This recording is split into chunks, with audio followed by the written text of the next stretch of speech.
One of the biggest oil deals in history just fell apart, and it happened almost overnight. The UAE, a country that has been part of OPEC for nearly 60 years, just walked out. And here's why this is huge. The UAE pumps 3.4 million barrels of oil every single day. That's about 3% of everything the entire world uses. So what happened? Why did they leave? And what does this mean for oil prices, Saudi Arabia, and honestly, for all of us?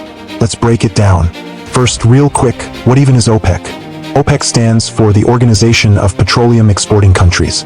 Think of it as a cartel, a club of oil-producing nations that got together in 1960 with one goal: control oil supply so prices stay high and member countries stay rich. Their three main jobs? Control supply, influence prices, protect member revenues. The boss of this club is Saudi Arabia. They have the largest oil reserves, so they call the shots. They hand out quotas. That means each country gets told the maximum amount of oil they're allowed to produce. Saudi Arabia kept the biggest share for themselves, 10.5 million barrels per day. Iraq gets 4 million. The UAE? Only 3 million.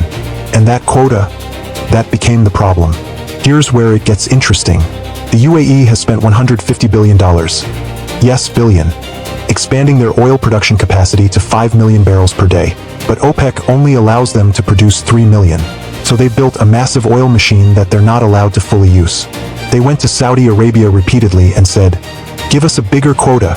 Saudi said no. Why? Because if UAE produces more, total supply goes up and oil prices drop. And Saudi needs high oil prices to fund their own mega project, Vision 2030. But that's not all. There's another layer here.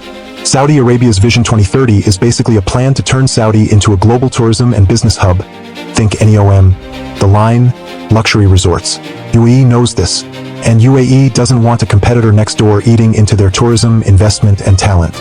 So blocking the quota was also a way to slow Saudi's momentum. Then there's the geopolitical side. UAE and Saudi have been on opposite sides in Yemen. And then the US-Iran war hit, and the UAE got hammered with missiles. Their oil facilities were damaged.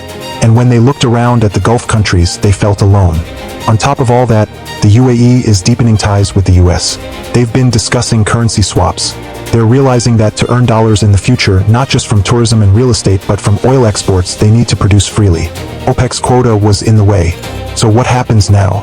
Once the UAE leaves, officially May 1st, they're free to pump as much oil as they want. Up to 5 million barrels per day. That's a massive jump from 3 million. More supply in the market equals downward pressure on oil prices. Now, right now, the Strait of Hormuz is basically closed because of the US-Iran war, so the UAE can't actually export freely yet.